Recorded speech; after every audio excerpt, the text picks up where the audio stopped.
Сәлем балалар, келіңдер, қызықты оқиға тыңдайық.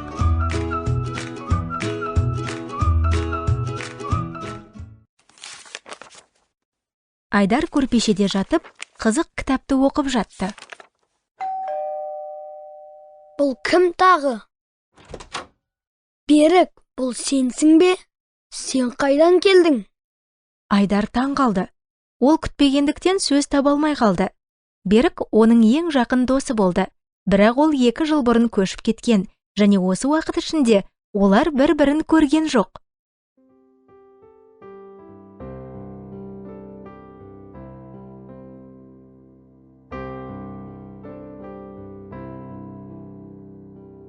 Бір күні Яһудияда бір жас қызға мүлдем күтпеген қонақ келеді. Ол ескертусіз келіп, оның алдына тұрды. Бұл періште болды. Біздің Құдайымыз осындай. Ол күтпеген кезде кенеттен келеді.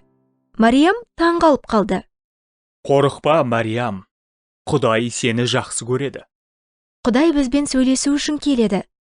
Ол әлі күнге дейін бізге өзінің сөзі киелі кітап арқылы келіп, бізбен сөйлеседі. Кейде ол кереметтер арқылы, ал кейде адамдар арқылы сөйлейді. Киелі кітап пайда болғанға дейін ол жиі адамдармен олардың түстерінде сөйлесіп, оларға періштелерді жіберетін. Мариям, Құдай сенімен бірге. Сенің ұлың болады. Сен оны Иса деп атайсың.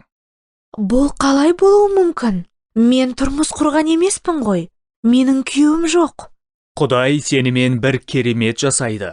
Саған киелі рух қонып, Құдай сая түсіргендей өзінің құдіретін дарытады. Сондықтан сенің балаң Құдайдың ұлы деп аталатын болады. Мен Құдайға қызмет етемін. Айтқаныңыз болсын. Сонда бір керемет болды. Бетлехемдегі қорада Құдайдың ұлы дүниеге келді. Иса арқылы Құдайдың өзі біздің әлемге келді. Біз Құдайға келе алуымыз үшін ол бізге келді. Мен туылу мейрамын талай рет тойладым. Бірақ мен бұл кереметке таң қалуды тоқтатқан емеспін. Ұлы Құдай адам болып бізге келді. Иса арқылы Құдай бізге жақындады.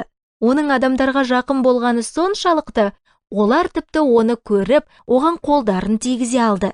Сондықтан Исаның дүниеге келгеніне қойшылар қатты қуанды. Құдай бізге келеді, және Иса арқылы ол саған да келе алады. Сен оны өміріңе шақырғың келе ме? Мұны істеу үшін саған дұға ету керек. Мысалы, бұлай. Ием Иса, менің өміріме кіре көр. Мен саған жүрегімнің есігін ашамын. Мен мәңгі сенікі болғым келеді. Мені қатты жақсы көргенің үшін саған рахмет. Сен Құдайға келе алуың үшін ол саған келді. Жақында кездескенше балалар, менің атым Әлия.